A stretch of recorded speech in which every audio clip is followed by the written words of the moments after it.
Le secret du psaume 23, qui changera votre vie à jamais. Une vérité que la plupart des gens ignorent. Bonjour à toi, mon ami. J'ai une question importante à te poser. Combien de fois as-tu entendu le psaume 23? Peu. As-tu grandi en l'écoutant à l'église? Ou peu. A-t-il été lu lors d'un enterrement? Peu. Même l'as-tu appris par cœur, le récitant dans les moments de détresse, en quête de réconfort. Mais laisse-moi te dire une chose. Il existe un secret caché dans le psaume 23 que la plupart des gens ignorent totalement. Une vérité si puissante, si transformatrice, que lorsqu'on la découvre, elle change à jamais notre regard sur Dieu. Tu te dis peu, être.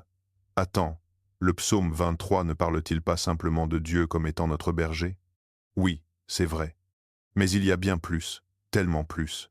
Et si je te disais que, caché dans ces 6 courts versets, se trouve la clé pour vivre dans la paix au milieu du chaos, dans la force au cœur de la faiblesse, et dans l'espoir face à l'incertitude?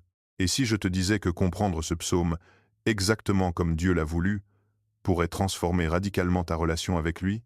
La plupart des gens lisent le psaume 23 comme un poème apaisant, quelque chose de joli à dire quand la vie devient difficile. Mais David ne se contentait pas d'écrire de belles paroles.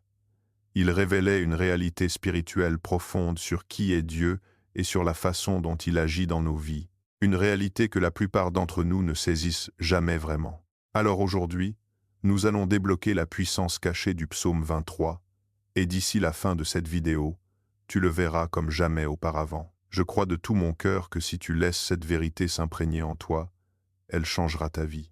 Es-tu prêt? Alors, plongeons ensemble. Chapitre 1. Le psaume du berger. Comprendre le contexte. Avant d'entrer dans le secret caché du psaume 23, nous devons prendre du recul et comprendre le contexte, car le contexte change tout.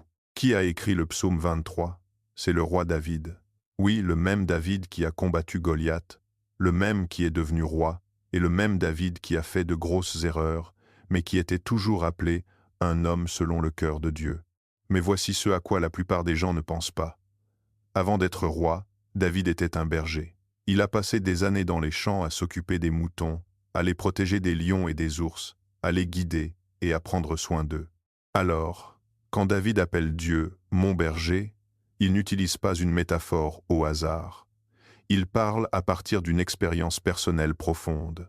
David savait ce que signifiait être un berger, et plus important encore, il savait ce que signifiait être une brebis, totalement dépendante de celui qui la guide.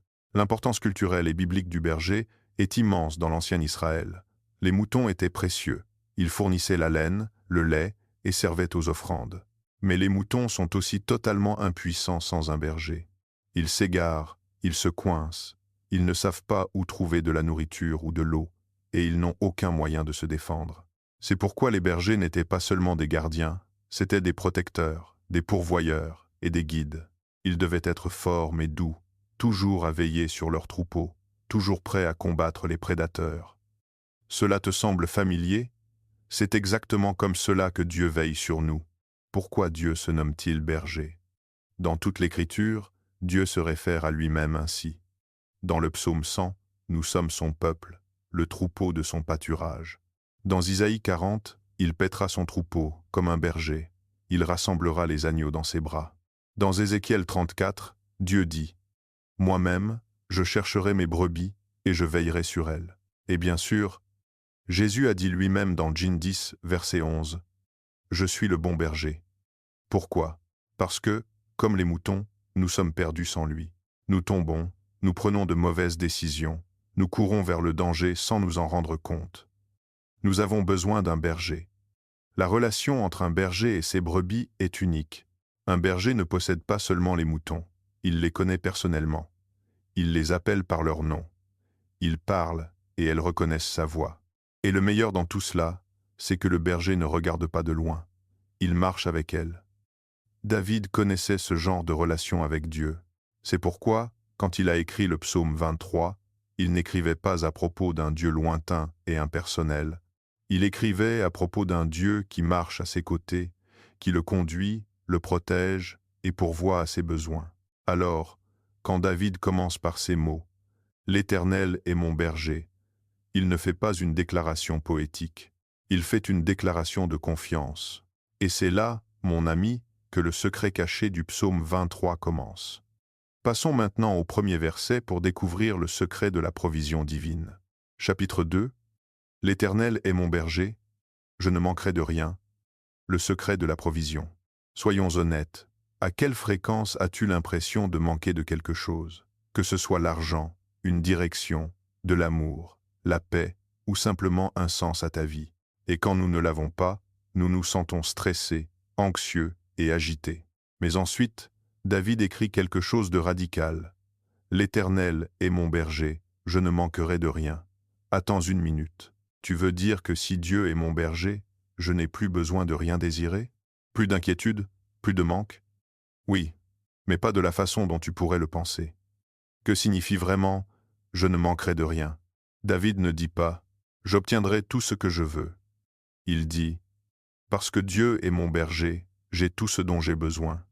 C'est une grande différence. Le mot hébreu pour « manquer » dans ce verset est « chaser », ce qui signifie subir un manque, diminuer ou être privé. David dit « si Dieu est mon berger, je ne serai jamais privé de ce qui est réellement nécessaire. » Cela signifie que si tu as besoin de paix, il te la donne. Si tu as besoin de force, il te la fournit. Si tu as besoin de sagesse, il te la donne. Si tu as besoin de provision, il est fidèle. Dieu n'est pas seulement quelqu'un qui pourvoit, il est la source même de la provision.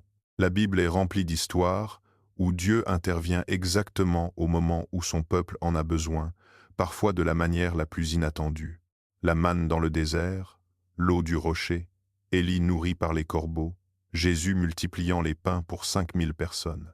Dieu n'a jamais failli à pourvoir, et il ne va pas commencer aujourd'hui. Le problème, c'est que nous doutons du berger. La raison pour laquelle beaucoup d'entre nous se sentent en manque, c'est parce que nous ne lui faisons pas totalement confiance. Nous nous stressons pour l'argent au lieu de croire qu'il pourvoira. Nous nous inquiétons pour l'avenir au lieu de faire confiance à sa direction. Nous courons après des choses en pensant qu'elles nous combleront, au lieu de nous reposer sur ce que Dieu a déjà donné.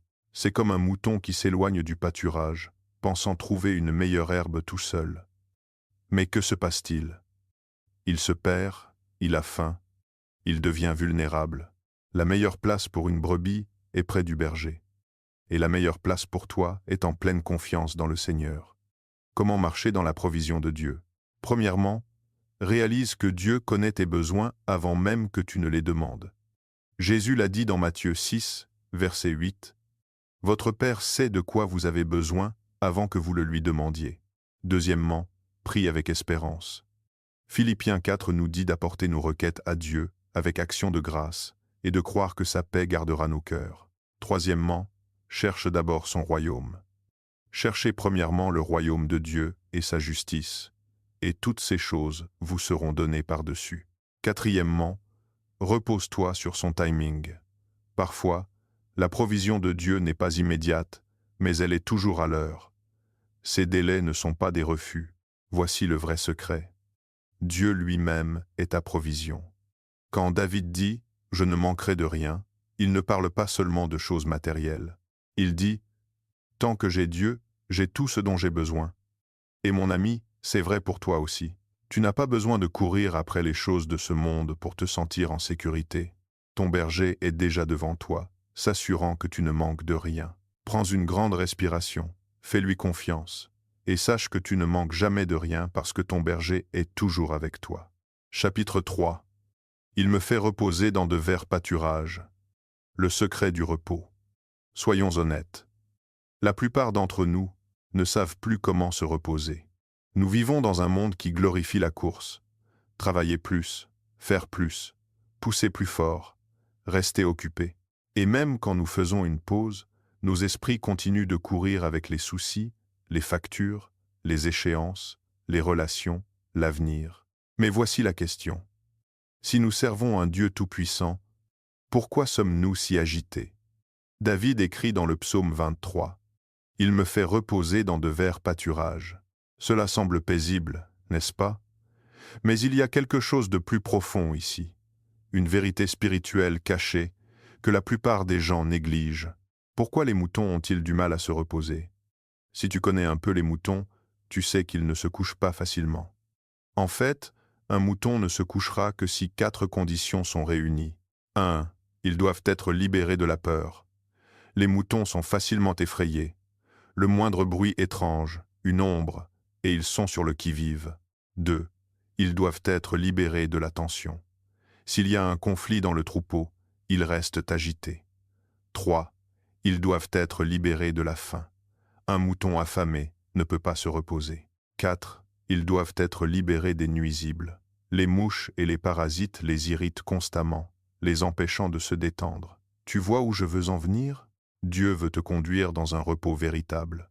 Mais beaucoup d'entre nous sont spirituellement agités parce que nous sommes remplis de peur pour l'avenir, pleins de tensions dues à des rancœurs ou des pardons non donnés. Nous sommes spirituellement affamés ou distraits par le bruit constant de la vie. Alors, que fait Dieu? Il me fait reposer. Note bien que David dit « Il me fait reposer ». Parfois, Dieu doit nous forcer à nous arrêter. Pense-y. Combien de fois Dieu a-t-il ralenti ton rythme? Peu.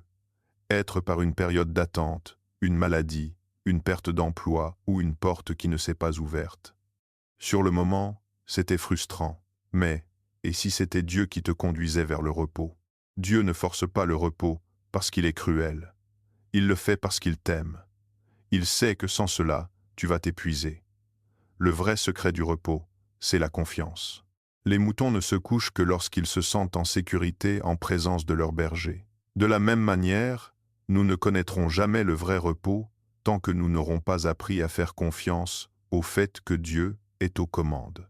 Jésus a dit « Venez à moi, vous tous qui êtes fatigués et chargés, et je vous donnerai du repos. » C'est une promesse, tu n'as pas à tout porter seul. Alors, aujourd'hui, tout ce qui te garde éveillé, tes peurs, tes fardeaux, ton stress, donne-le à Dieu.